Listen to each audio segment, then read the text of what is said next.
It is that time of the show when we say hello to our guest, and this is a fascinating woman.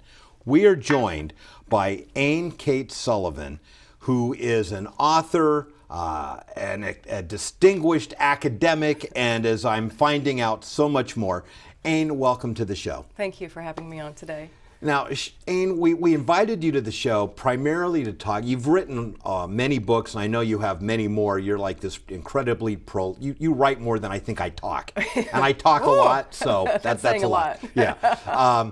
But you've recently completed a series of children's books, storytelling, communication, but it gives a really important message that I think kids are better served if they learn younger in life rather than later. But before we talk about this book series, I wanted to learn a little bit about you. And you are fascinating. Tell us a little bit about you and what brought you to where you are at this point in your life. Oh, well, this is a wonderful subject. Most people think talking about themselves is, frankly, which is why I ask, and if I didn't, we probably wouldn't have a show. But that aside. Yes. So, I've been fascinated with storytelling, myth my entire life. So precocious, I decided to graduate from university at 19, went on to Columbia University to get a degree in poetry, got an overseas research award to go study Celtic mythology, and got a doctorate in English literature, which is great. So I've been on this quest for the Holy Grail for some time. Came back to the U.S., got a degree in psychology, and I've been working with color here. Now, the poetry, the Celtic mythology, the degree in literature, and then boom, the psychology thing. Where did that come from? That just doesn't seem in line with the rest of them. Now, if you think about it for a second, it's right in line. Okay. Because literature is really about how we evolve. Okay. It's about morality. It's about who are we as people? Who are we as thought? Who are we as word? Who are we as deed? What's going on? If you think of Shakespeare for a minute, Okay. Right? Willie's one of my favorites. Willie. So the thing is this, our thoughts, our words, and our deeds create the reality that we live into. And so I've been very interested in color and So myth. that's what brought you into studying psychology. Exactly, because what is psychology? It's the study of the personality, of the self, how we live, how we act, how we are in the world. And did that open your mind up to things that you hadn't already known, or did it just kind of prove out to you what you had already suspected? Well, I started to think about the structure of the personality, what it is. What is this program that we're living and acting on? It seems like, as small children, we learn something and we move forward from our program, from our parents. Well, what's interesting is when, I don't know if we want to jump into light activations and more spiritual subjects. Well, we can do that because you got degreed in psychology. Yes. And then from there made a leap that some would say is not necessarily in line, although I believe in many ways it is, from the world of psychology to a more spiritual place. Tell us about that transition. Well, I'll talk about what happened. I met an interesting man I hope we'll have on the show sometime named Howard Wills. Okay. And he gave me an experience of what it is to exist without the personality ego structure, which meant existing for 3 days just merged with light. So to find a vocabulary for that has been really interesting. But the experience itself was fascinating because I felt like I merged with a scientist, like Einstein, but beyond that, something that understood every cell, every galaxy in space, everything. And Einstein was a big believer in new thought and spirituality. Absolutely, he was onto something. Mm-hmm. And so from that place, what was so amazing is realizing how much we're loved all the time, in each moment, with every breath. Coming back from that experience, all you want to do is share that with others, yeah. So that then led to colors. Well, I was working with the color before that, and that actually gave a framework for the experience. Okay, so what does working with colors mean? These are all lovely. Yeah. And I'm assuming these are not men's cologne. Or perfume. You could use them that way. There's not much scent to them, but we make them with flower essences and gem essences and herbal mixtures and various vegan dyes and so forth. I was actually taught how to do this originally 20 years ago by a blind woman in England. A blind woman taught me color. That's interesting, yes? On this quest for the Holy Grail. And they're in a little bit of a shape of a grail if you look at them. Oh, yes. And so what we do when we look at them is we have someone pick one. You want to pick one? Okay. Purple is a color that has always resonated with me. Okay, so we have pink and violet there. And so it always says, whatever color someone picks says something about them, what they're doing in the world. So that particular one has to do with charity and service. Believe it or not, it's saying that you are in some way of service to the light. Which is our listeners and viewers know I'm always talking about giving back. Yes. And that's something that if everyone did just a little bit more of, we'd live in a much better place. And I do every opportunity I get. So yes, I do live in a place of what I call sacred service. Yes, exactly. So the pink is sweet love, which is wonderful. So okay, let's just stay with the purple. Love okay? for humanity. Let's violet? not talk about the pink. I'm not a pink kind of guy. But you picked it, which is interesting. I picked the purple. And so the violet is service, yes. So. Okay, so how do you use these? And you and I had been chatting a little bit prior to the show about your daughter and how you were able to actually use colors to help her learn how to read. Yeah, it was interesting what happened with my daughter. When she was in 5th grade, her name's Catherine Hamilton. When she was in 5th grade, she was diagnosed as hyperlexic, which is an odd diagnosis. It's on the autism spectrum. And it's not the relational issue, but it's when you can't relate image and word. So if someone says the black horse, or she reads the black horse trots across the road, you don't get an image with it. Okay. So it's like you're looking at words, it's like seeing a slideshow. Okay. So she had a college level IQ and vocabulary and a 2nd grade reading comprehension. So I took her out of school because I thought, well, here's this brilliant person, completely brilliant person who's not reading. And there's something unusual about this. And the way that we had to work with it, well, they didn't seem to be approached. Nobody really knew what to do about this particular thing apart from remedial learning classes. No. So what we did is we went back to the colors.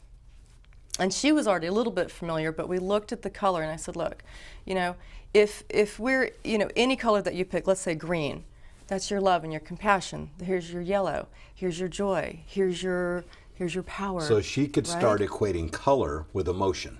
Exactly. So we had the word and we had the feeling. She could feel that in her body. Talk about embodiment, the deed. She could move it, right? Nice. And then she started to get the sense, moving the actual word, she got the sense of what it is to actually connect the two. Connect the two. That's wonderful. All right, well, Yeah. that's a perfect segue. Yeah. We're going to take a quick break, and when we come back, I want to touch on the colors a little more because that's fascinating. But I want to talk mostly about this new series of 5 children's books that I think every parent should share with their children because it sets them on a very positive lifelong journey. Wonderful. So don't go away. We will be right.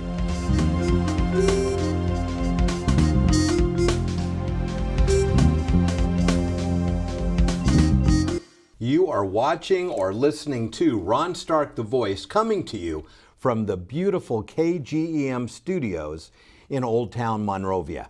And our guest today is Anne Kate Sullivan, who is an author and an accomplished academic. And Anne, in the first segment, we talked about your academic career, going into psychology, marrying that with kind of spirituality, and about a challenge that your daughter had, which ultimately led you to help her learn to read using colors, yes. and then to a 5-book series for kids about their inner self. Yes. That is just wonderful. Before we get to the books, though, in the last segment, you were showing your daughter how to equate color to emotion, Exactly. so she could make that connection. How then did you make that next step to equating images to the written word?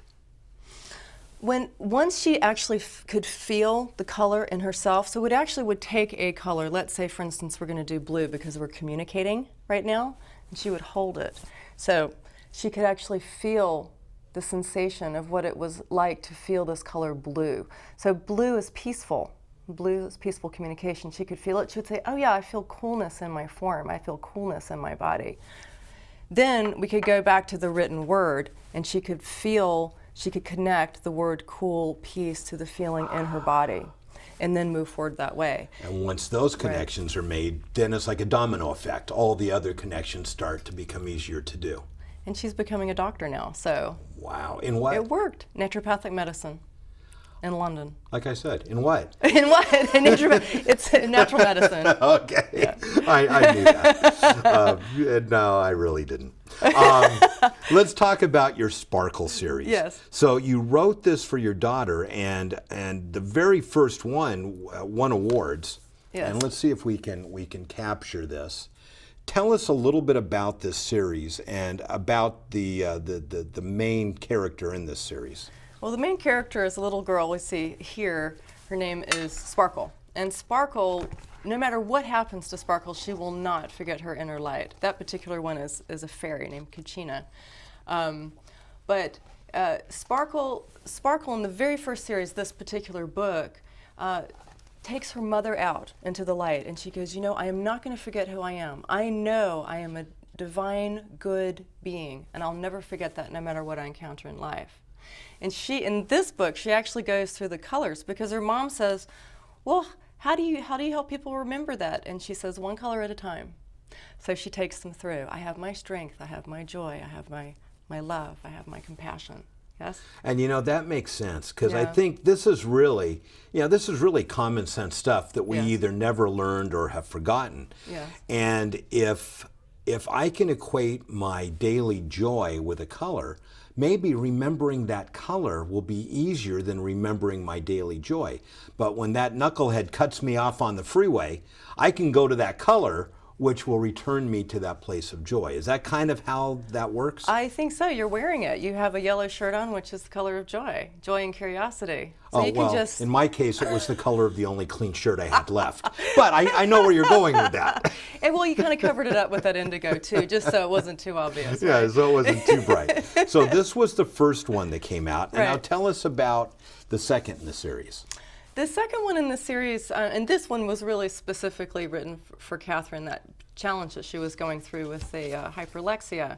But this is about a little girl who, the first part is about attunement with life. Each one is a story within a story. But this one, in the second part of the story, it's about a little girl named Ella. And when Ella gets curious about things, there's a light that shines out of her forehead. Everyone tries to get her to stop doing this. Would you please? Oh, and here it is. Right. We see a light shining. The shining light. So she's unusual. And I think at the time my daughter felt she was unusual. She was different. She didn't quite fit in. And one reason I took her out of school is that she was bullied. And so in Ella remembering that her light is her gift, it's actually her specific thing that she's here to bring the world. For instance, my daughter realized she now has a special connection with color and feeling and word. So that makes her not different, but special. Exactly. Now she's a doctor, she helps other people with that. Yeah. So I think if we can help our children remember that our uniquenesses are important, you know, we're not all meant to be exactly alike. Right. And you know, so often we get wrapped up, and I think society drives us to do this, that I want or need to be like that person or like that person, and the truth is we can't. They're the only ones that can be like them. But we can be the best that we can be and find our own path. Exactly. That's it. What we need is right here. Right here in our own heart. So these are the first two, and there's 3 more that are in process. Yes. And give me a little idea what those next 3 are going to be. Well, the next one's called Sparkle and the Fireflies. Each one is Sparkle's story, and then somebody in her lineage and her family tells another story. Oh, nice. Right. So there's a fable, a lineage fable that's passed along, because we do that in our families. We pass our morals along. We pass our goodness along to our children, hopefully.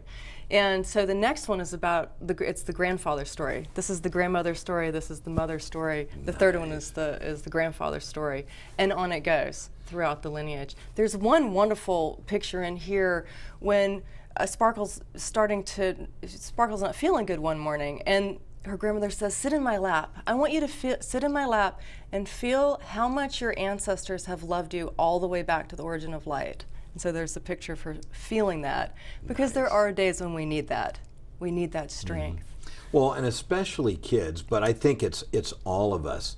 To the degree that we can remember that we are perfect just the way we are. Always room for improvement, never stop improving. Yes. But we're perfect right now, no matter what's going on in our lives. And, you know, life is sometimes very friendly and sometimes it's not.